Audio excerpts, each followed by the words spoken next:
So ask me a question, really, like a really interesting. Talk about. Hey, Let me ask you, Paul. what was it like? What was it like? What was it like working on Defending Jacob? Well, I mean, from an acting standpoint, it was. Oh,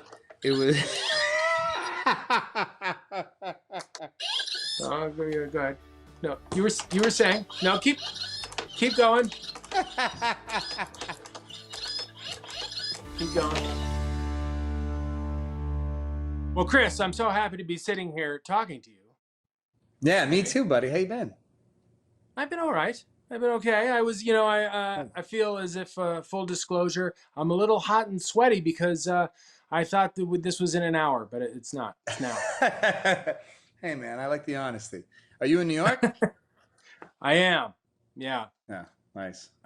Upstate. Yeah. And you're in Massachusetts. Massachusetts. Yeah, it's hot and sweaty here too. Full disclosure, I forgot this was today, so maybe they'll probably edit that out. I'm sure.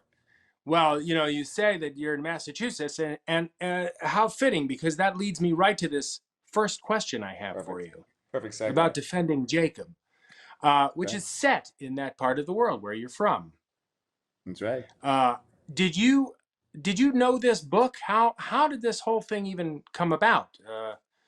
It's No, I didn't know the book. I was working in New York. I was doing my show, which you so kindly came to see me in. I was doing that show, and yeah, my team just brought me the pilot. And as I'm sure you know, it's actually funny because a lot of the questions I have prepared for you are kind of interchangeable because I'm assuming with your show as well, you only get a pilot or so. So it's a bit of a leap of faith. They brought me the pilot, and I met with Mark and Morton, and you just I had some not concerns, but when you don't know where the character is going to go, you just got to kind of trust a little bit. So we had multiple meetings, multiple discussions, and eventually you just kind of say, you know what, I like these people. I just want to go work with these guys every day, and they're just fun people to take risks with. Did you know What them about you? How did yours beforehand? come to you? Did you get the pilot, or did you get the whole No, I was in a series? very different situation. Actually, all 8 of the episodes were written. It was a completely Oh, self-contained see, thing. that's It that's was all done. So I, unbelievable. I actually was. I know it's rare that you get to read something, and it was one writer, 8 Yeah, episodes, and so I had the complete thing to start. And it is a little scary when you're starting off because you don't know where it's going to go, and you do. It is in good faith. But when you're working with good people, which you clearly were, yeah. it's easier to take that leap. Did you know them before? Had you worked with these people? How did No, the I mean, team I assemble? had seen Imitation Game, which Morton directed. I had seen some of the Planet of the Apes films that Mark Bomback had been a part of writing. So I knew some of their work, but it really was just the fact. You know what? It was great. Both of them had a 14-year-old son, or not a 14 exactly, but children around that age, which obviously the show orbits around. So you can feel the personal connection, which translates into great, creative passion. So at least there, it's things like that which you can kind of grasp on and find the connective tissue to each other when you're dealing with intangibles out of the gate. Did Yeah. you have? Because one of the beauties of my gig was Morton, the director, and Mark, the writer, did all of them. You know what I mean? Every single show was they were the writer, they were the director combo. Do you have the same thing? Exact same thing. Dayton and Ferris, Jonathan Dayton and Valerie Ferris, husband and wife, directing team. They did Little Miss Sunshine and I mean, a lot of great movies and um, documentaries, and they're terrific. We kind of sought them out, and they directed all 8 of ours. So we're Yeah. very lucky. It is true, when you have that kind of singular vision, it makes it a lot easier. I'm always amazed. I don't have that much experience with doing a show, but when different directors are coming on every other week, it must be a little challenging. This play is my life. This is my story. These are my thoughts. I mean, what are you thinking, huh? Are you trying to piss me off? Well, it's my story, too. I have just as much of a right to it as you do. Excuse me? At least it's not boring anymore. I've seen your show, Living with Yourself, and it's fantastic, and you really are fantastic in it. I said earlier, you are the perfect guy for that role. Well, Did you have something thank you you, wanted to say to Chris. me? No, not really. There's a, okay. No, Let's they keep do. going. No, that was of course. It seems cheap to just kind of reciprocate. It doesn't seem real, but it's from the heart. You're fantastic I don't in believe you. defending Jacob. Sure. You See, you well, sold you it. know There's it's that true. acting. There's that No, here's acting. the thing. That's You why you're know going it's to get true because nominated, Paul. everybody talks about how Because I great you bought are it. in this show. It Sounds I had a good yeah. question. Here's the thing that I think is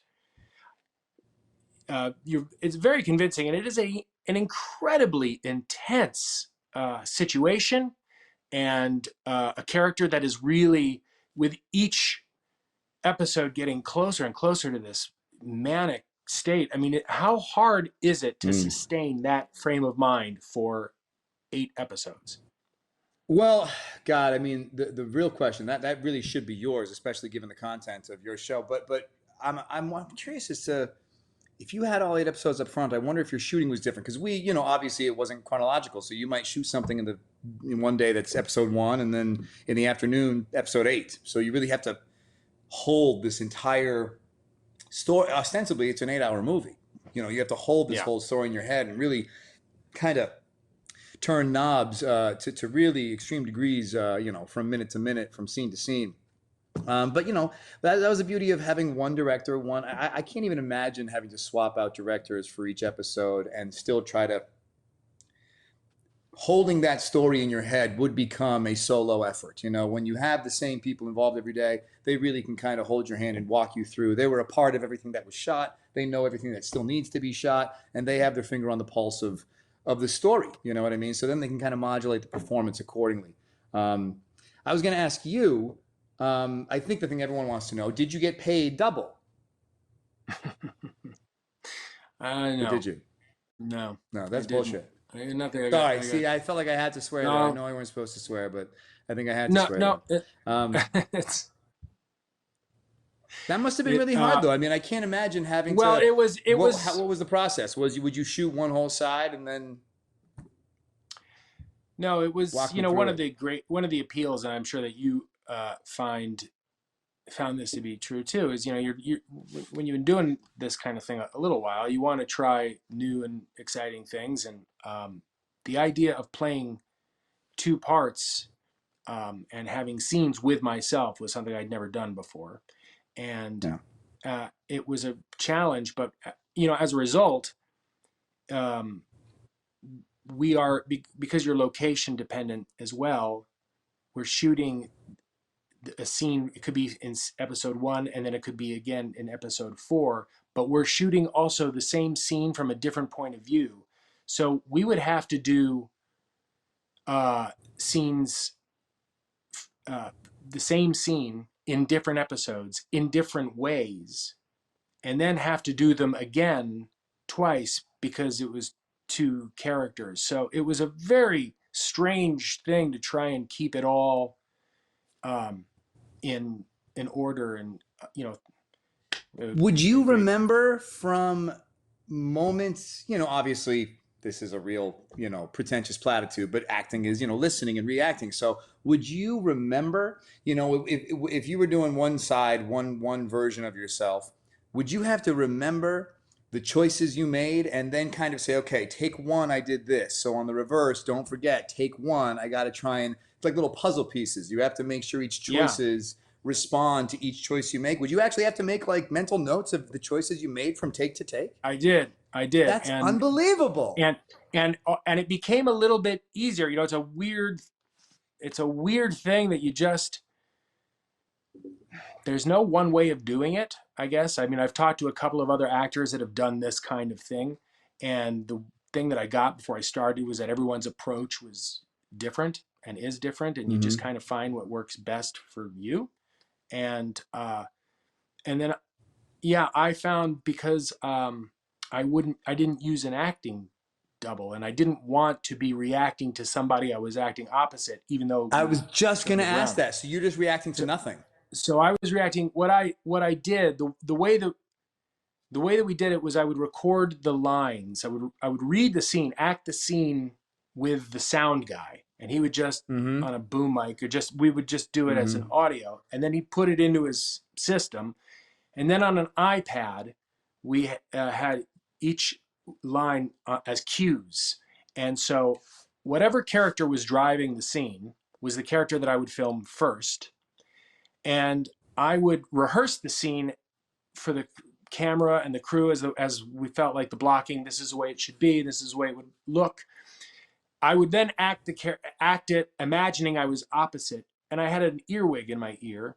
And when I would Yeah. say my line, I would hear myself respond, but we had somebody off camera hitting the cue on the iPad to play the other character's response. And then once we kind of settled on the take, I would change over and I would then watch what we had recorded. We would be able to line up the shot, and I would just watch what I did, and I tried to remember what I had done. If I was moving and I was reaching for something, I remember, oh, on that line, I'm reaching, so my eye line would have to follow. And it became choreography.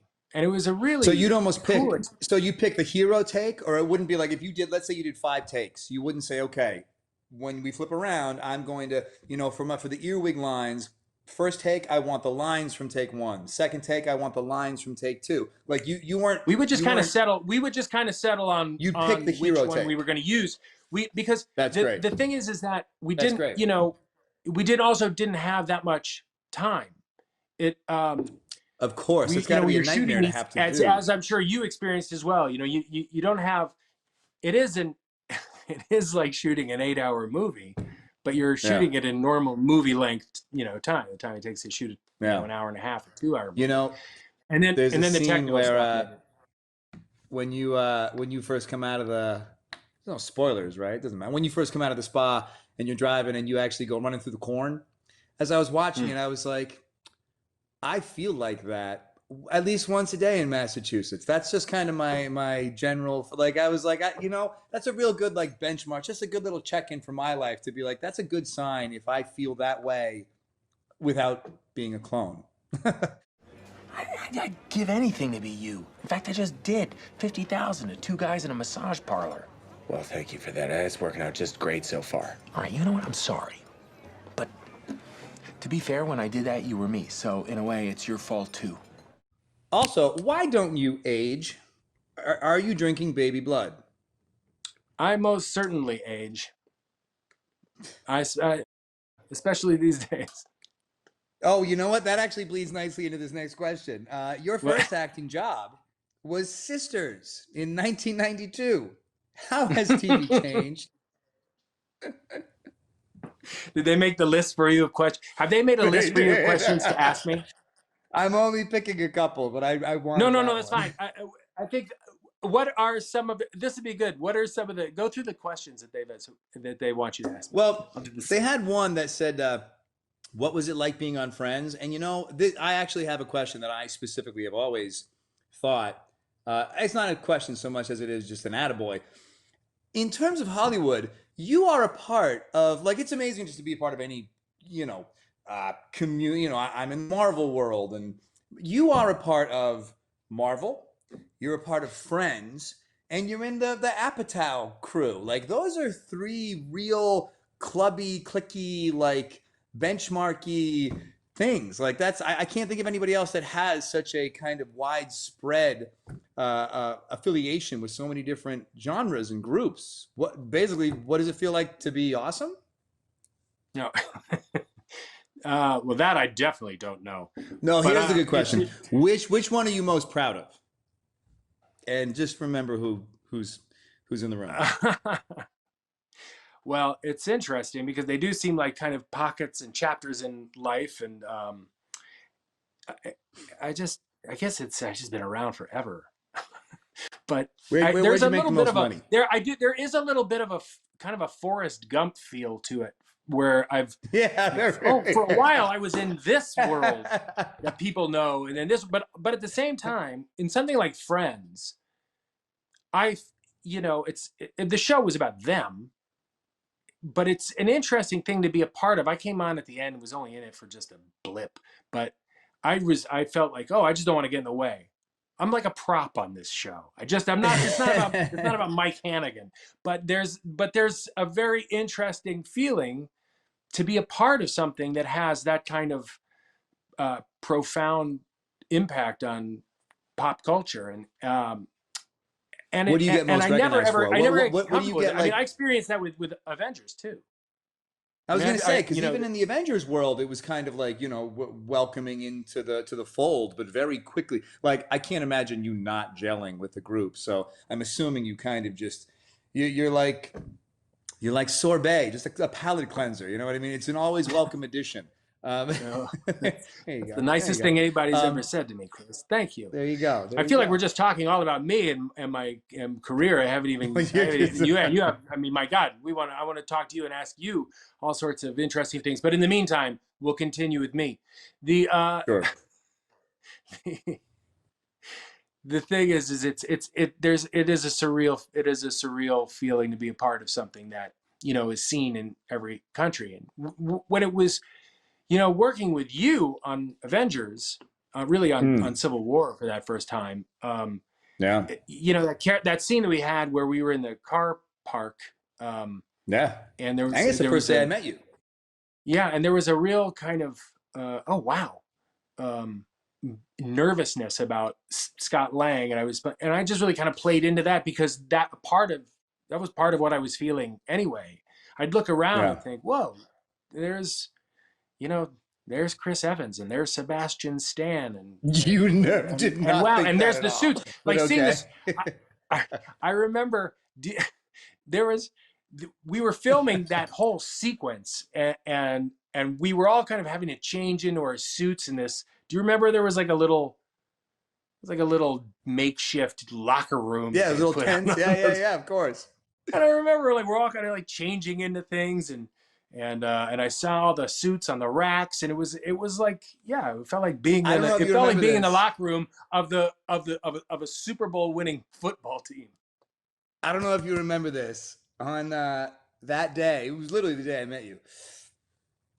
Mackie and I and Scarlett, we got in our head that we were going to shoot. This is hilarious. We got in our head that we were going to make a little video just for the Marvel gang, like a little culmination, like a yearbook video of set to that song from Greece. What's that one song in the end? We go together like bam, whatever that song is. And so we were just going to go around and take little clips of videos of people just kind of dancing and cut it all together. And so the first day I was like, all right, I'll start collecting some of this footage. Was the day you were on set. You know what? No, I'm not going to do it right now. I'm not going to do it right now. I have the footage. I didn't remember. The first day I met you, I asked you to do this. I was like, hi, nice to meet you. You don't know me. But can I get this group of guys? It was you, Mackie, I think Renner, Sebastian. And I just said, look, everyone just dance for 30 seconds. And you did it. You were a great sport. You willingly danced with very little explanation from me. And then I never completed the video. I just abandoned. That's all I have. But I got that footage of our first day of meeting, of you dancing. And you're great. Wow. All right, maybe that's the next thing I tweet I out. must have blocked it out. I don't remember it at all. Good. But I had to It's dance. a There's no disaster. way I'm not going to dance. That's a little bit. You feel like you're the new kid. No, in you school. had to do it. You got cornered. You had The no popular choice. kid says, I'm "Do really, this." I'm going to find it right now. This is more interesting than whatever I was going to ask you anyway. Where I have this footage. This is going to be great. All right, go ahead. Ask me something in the meantime while I find so I'll this. ask you, I do want to bring this back to defending Jacob, but while we're on the topic of Avengers, and I mean, what is it like for you to play such an iconic character, and in arguably the most popular movie franchise in the world, in history? Intimidating at first, and I'm sorry, I'm still looking for. Oh, I found it. It's unbelievable. I found it. I can't show it. It's way too embarrassing. Is it bad? Oh, because I'm in it too. Oh, it's so bad. It's Renner, me, Lizzie, Mackie, you, and Sebastian. Oh, you kill your. Oh, this is gonna be great. I'm gonna put this aside. Anyway, what was it like? It was intimidating at first. you know, that everyone has expectations. Everyone kind of has in their mind. Most times with the character, you're the first tracks in the snow. You know, so this is something where you have a baked in the cake connection to the character from the people you're offering the movie to. So it's intimidating and overwhelming, but very quickly, you know what it's like working at Marvel. They make you feel so comfortable, and they never. It feels like such a group effort. You know that every decision is going to kind of be vetted over endlessly, and they're always going to come out. It's a real landscape of competing ideas, and the best idea wins, and that's how they end up with so many good movies. So very quickly you kind of put down your fear and just kind of recline a little bit and recognize that you're in good hands. But you Yeah. know that feeling. I mean, What that is it? must have been What scary is it? playing Well, Scott let me Lang. ask you this. All right. We all are What? we're working with Marvel. Yeah. What is it like for you when you go outside? What is it like for you if you find yourself where there's just like a bunch of kids around? What is that like? How Uh, do they just freak out? you know, it's yeah, a little bit, and but it's that's so nice because I don't know about you, but I grew up with Star Wars, and I had certain characters that just meant the world to me, and we live in a much different time now. Back when I was young, celebrity was far away. You know what I mean? And actors were only accessible through their work. And now you have this other channel where you can actually offer a little bit more of who you are, which is a tricky, tightrope to walk. But it is nice to be able to share a little bit extra, especially playing a character that I respect so much and trying to create this nexus between the work you do and the impact you might want to have on kids. It's so nice when a kid looks up to you. What a strange thing. What a strange thing. You know what I mean? All very undeserving in a way. You know what I mean? It's not like you're just an actor, but it's nice to kind of feel that the interaction can mean more than I don't know. Like I met Hulk Hogan when I was younger, and it was the best thing I'd ever seen in my life. But no disrespect to Hulk Hogan, but sometimes you meet people where I don't know. You get your own identity tangled up with them, and you know what I mean. You start to aspire to things, and it's motivating in a way, and I think the role itself kind of brings a lot of that to the table, and that's nice because again, it's nothing I did. It's just something I get to benefit. I'm downstream of something else, So it's nice in a very serpentine lengthy answer. It's nice to interact with kids, especially when they walk away feeling something that the character kind of put in their head already. Yeah. Does that make sense? Do you I feel hope a it makes sense. pressure because Captain America is obviously that character is perfect. He's a perfect person, pretty much. Yeah, yeah. Uh, I mean, how Well, maybe not, much of a maybe not responsibility pressure. do you feel outside Um, of the in the real world? it's probably not pressure put on by the world. It's probably pressure maybe when you spend a lot of time with the character and when you try to find your own parallels with it, you end up more often than not falling short of a character like Steve Rogers. You know what I mean? He's an impossible. The bar is set impossibly high. So, in a very personal, intimate way, you kind of feel a little bit of like a pebble in your shoe that you could be doing more, you could be trying harder, any little thing that you go through in your life.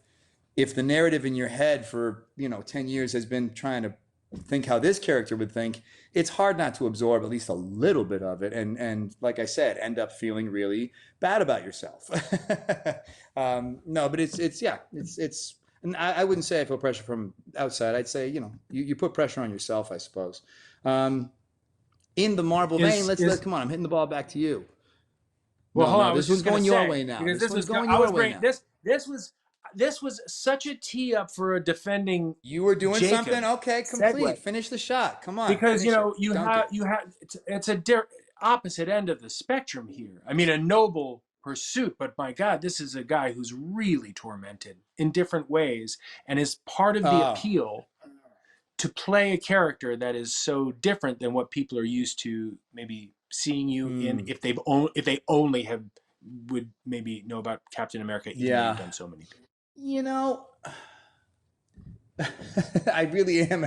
I'm not continuously trying to just kick the ball back, but I am curious as to what you would say as well, because I always feel that Is you this don't want neither to let one the of us tail wants wag the to talk dog. about ourselves? I'm like, you know what, Paul? I think my answers would best be encompassed in what you have to say about. What do you think I would say? Um, I, I, I think you never want to let the tail wag. You know, you don't want to cut your cloth according to perception, and you want to make sure your creative appetite is just what's driving you. You can't deny that people might see you a certain way, and you can't deny that, you know, even playing a certain role over a long enough period of time, you get creatively curious and restless. But I really try to go out of my way to make sure that the choices I make within this industry, the choices I make in my personal life, aren't dictated by how I'm perceived, because I just think that's impossible to fully know accurately, and a slippery slope. I just don't see the value in incorporating that data into the I guess I process. shouldn't say how you feel like you're perceived and you want to do this because you're maybe perceived in a different way. I'm thinking more along the lines of you as an actor. Are you Oh yeah. How excited are you to do something that is a different kind of role? Because you You haven't. I know, mean, I'm you've played many different kinds of characters, sure. but I'm also not like one of these guys that, you know, I'll eat the same thing for breakfast for 10 years. You know what I mean? I don't crave. I really try and let I'm very capricious. You know what I mean by nature. So I wake up one day and want something, and then wake up the next day and want the complete opposite. So sometimes I can hit a groove where I just only want to do the same.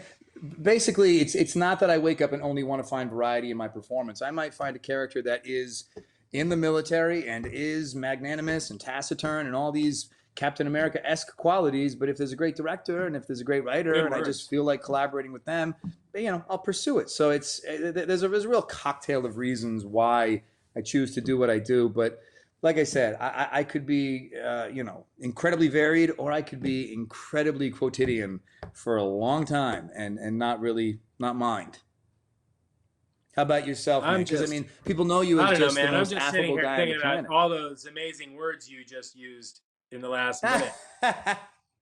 Quotidian being one of the Quotidian, like best. daily, like to do something like ritualistically, you know?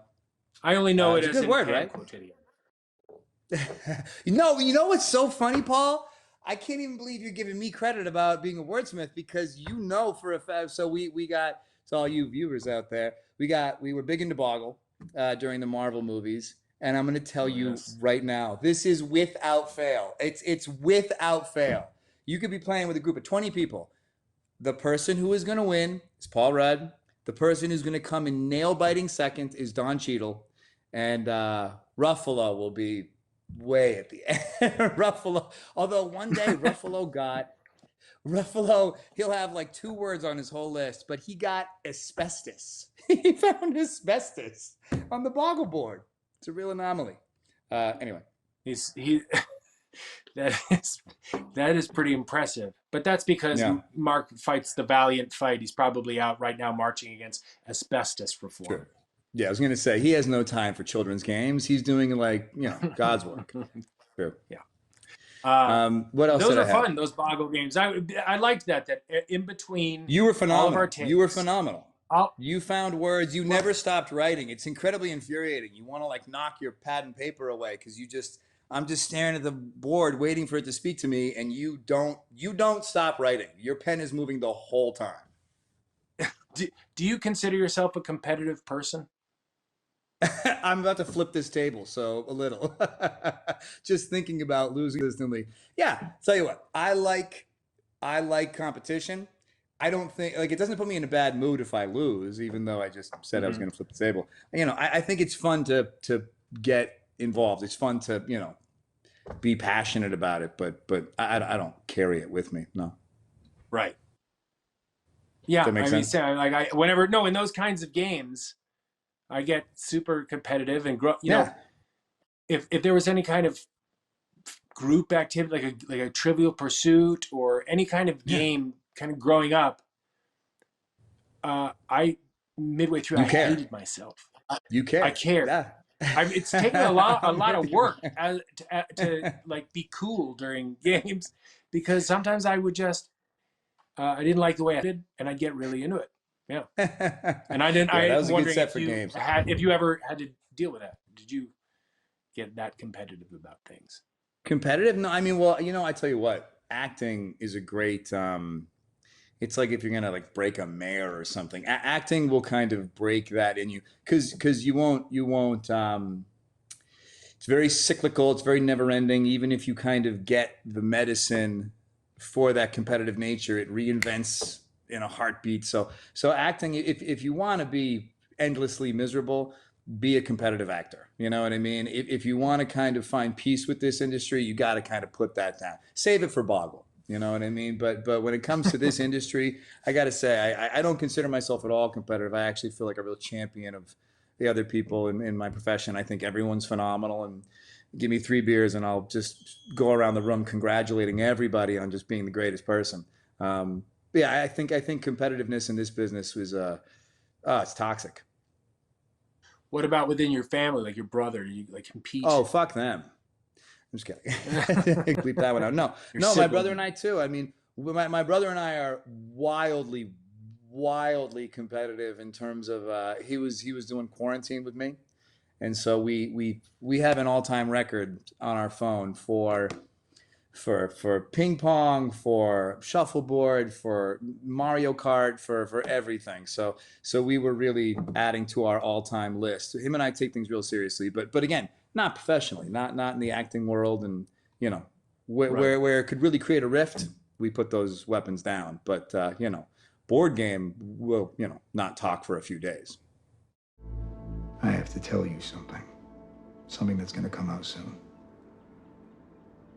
About Jacob? About me. My family. My father.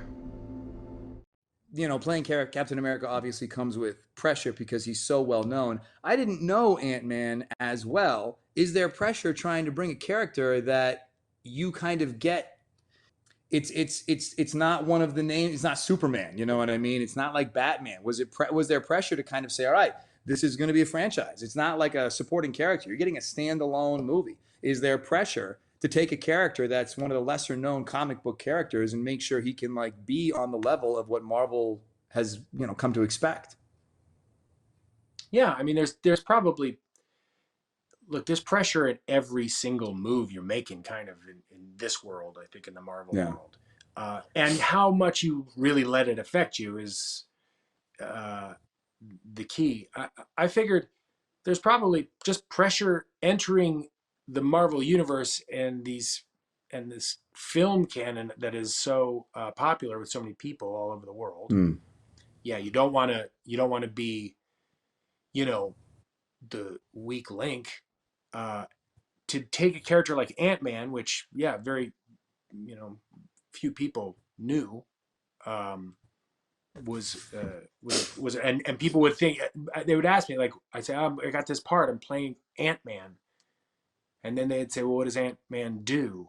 And I said, he can shrink to the size of an ant, and then and then he also has, but he retains strength, and he can also control ants and talks to, and people would laugh as you explained what the character does.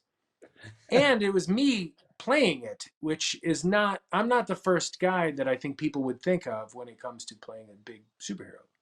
So, you want to be accepted, you want to make it, I mean, I wanted to try and make a character that was a superhero that was kind of a regular person, that the whole world of it, of superherodom seemed uh, overwhelming, and what do you do with this? And Right.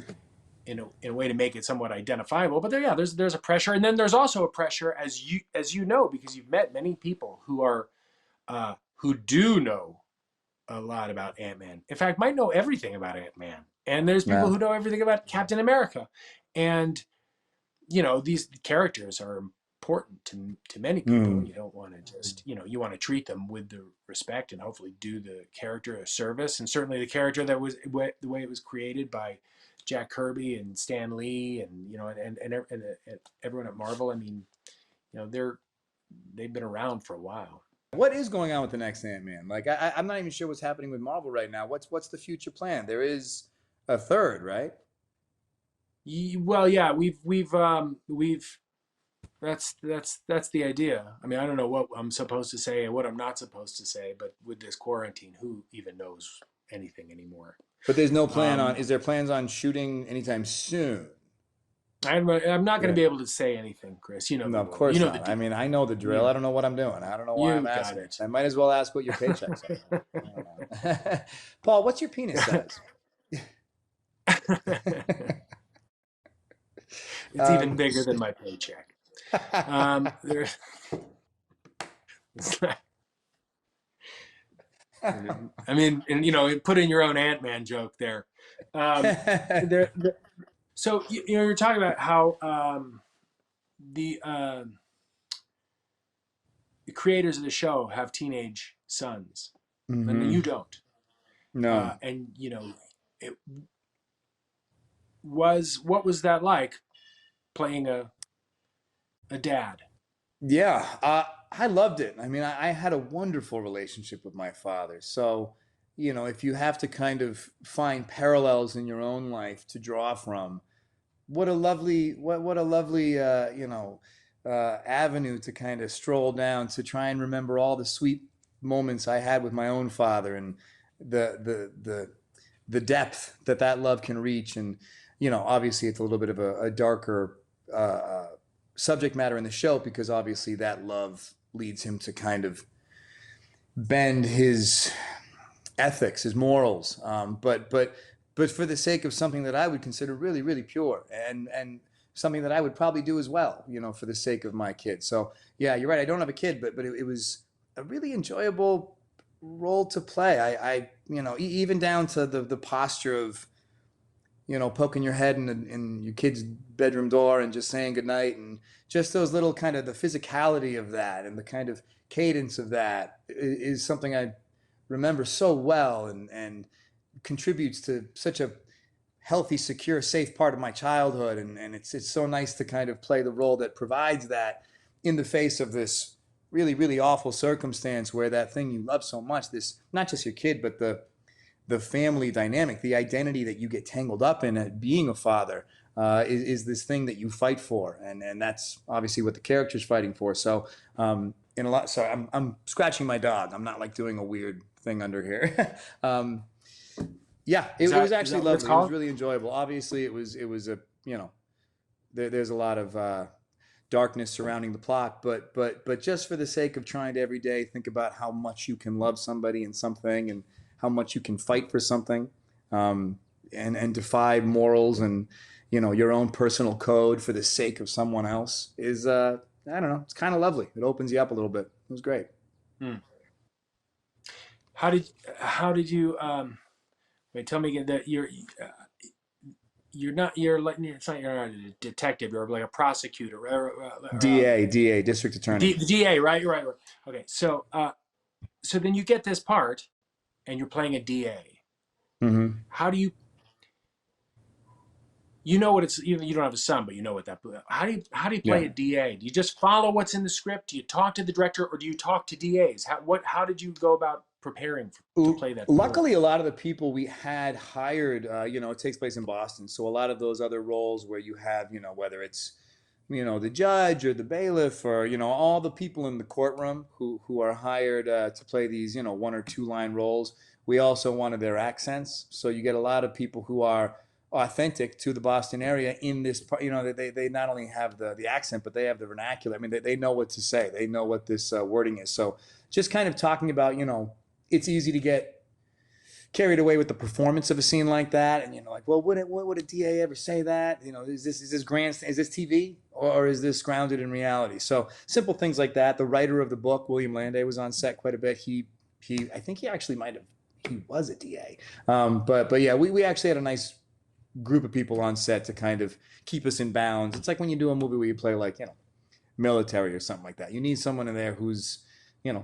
military. Otherwise, you're going to look like a fool. What is it like when you have the writer of the book and then the writer of the episode. You know, Uh, normally set at the same I've done time. that. I've done that before. I've done some things, well, not quite like that, but similar enough where someone who is part of the parent material is on set, and it can be intimidating. But William was just what a guy. So nice, so friendly, so accommodating. I mean, we changed a few things. We took some liberties. He couldn't have been more on board. He was the nicest guy in the world, and his voice actually was fantastic in the novel. I mean, it really, Mark took certain lines, verbatim off the page. But in no way was he, it wasn't like, oh, Williams on set. Everyone, mind your manners. He was great. He couldn't have been more supportive. Andy, I assume you're familiar with your Fifth Amendment rights. I would hope so. And you've waived them. I don't have any tricks up my sleeve, if that's what you're getting at. No one was implying that. Yes, you are. So would I. I'm here because I believe in the system. I just want the truth to come out. I do have one question for you that that actually I really want to ask. How do you feel about Tom Brady going to the Buccaneers? I knew you were going to ask that. You know what? He gave me 20 years of sports memories. It's an embarrassment of riches. I have seen so many Super Bowl victories in my life. Yeah, you have. He can go wherever he wants. You know what I mean? I wish him all the best. I can't even imagine the dedication. I've been watching, you must be watching The Last Dance. Oh, yeah. Saw them Oh, all. God. Oh, I mean, it's just the commitment, the drive, the focus, all of it is just so unbelievable, so inspiring. Starts from such a young age and is so all-consuming. Actors, we take breaks, chunks of time off where our brain shuts off. These guys, they never stop. Tom, I'm sure, doesn't stop.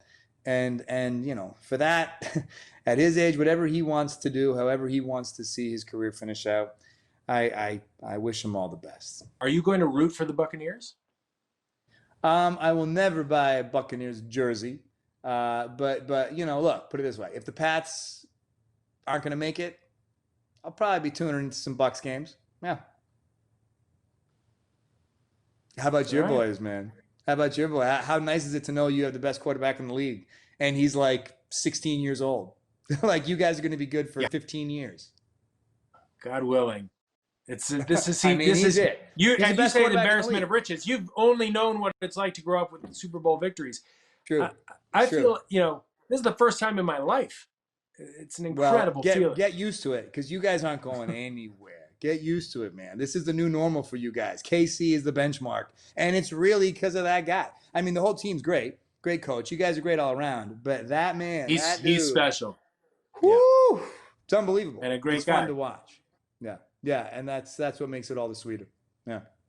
All right, great. Hey, thanks, guys. Thank you. I'm gonna go. Thank you. Take a few more of these. Nice. All right, man. Take care, team. Thanks a lot. Good seeing Bye, you, Chris. guys. I hate these. It's always an awkward thing. They're a It's not nightmare. like a real They're a nightmare. conversation.